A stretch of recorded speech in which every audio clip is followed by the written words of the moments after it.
आज की कहानी उन लोगों के लिए है जो रोज लड़ते हैं लेकिन शोर नहीं करते। यह कहानी है एक छोटे से कस्बे में रहने वाले एक लड़के की। नाम था अमन।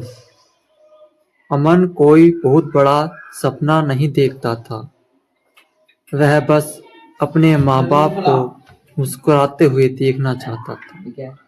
अमन सुबह सुबह सबसे पहले उठता, चुपचाप बाहर आंगन में बैठकर आसमान देखता और मन ही मन कहता, हे भगवान, आज बस हिम्मत दे देना।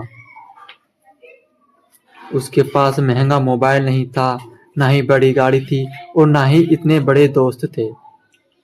उसके पास सिर्फ एक चीज थी कि वो कर सकता है। हार न मानने की आदत उसके पास थी। अमन दिन में काम करता था, कभी दुकान पर, कभी खेत में और कभी ऑफिस में चाय बांटने का काम भी करता था। लोग उसे देखकर कहते, इतनी पढ़ाई करके ये क्या काम करेगा। कोई मजाक उड़ाता, कोई सलाह देता और कोई कुछ सीधे ही बोल देता, तुझसे कुछ नहीं हो पाएगा। लेकिन अमन ने एक बात सीख ली थी, हर आवाज का जवाब जरूर नहीं होता। कुछ आवाजें सिर्फ आपको रोकने के लिए होती हैं।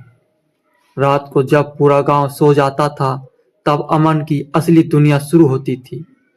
एक छोटा सा टेबल होता, उस पे कुर्सी रखी होती और धीमी सी लाइट जली होती।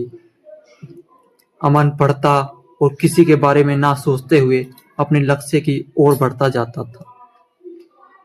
कई बार नींद आंखों में भरी रहती थी, लेकिन वो खुद से कहता, अमन, आज थक गया तो कल कुछ नहीं होगा।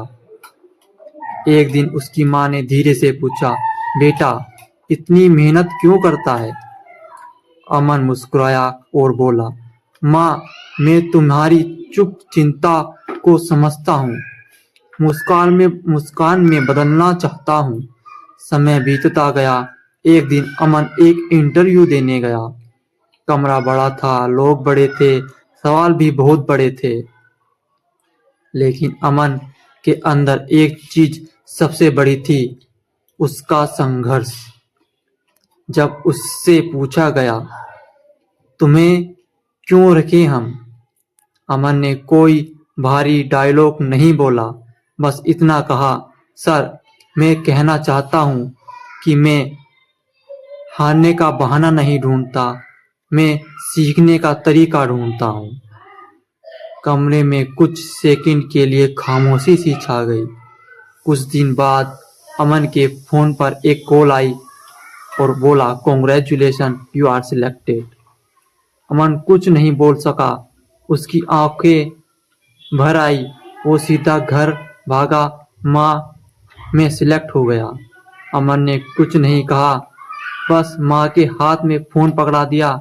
माँ, मैं सिलेक्ट हो गया। और पहली बार उसकी आंखों में चिंता नहीं, गर्व था। उस दिन अमन को समझ आ गया, सफलता हमेशा शोर मचाती है, कुछ जीते खामोशी से जिंदगी बदल देती है।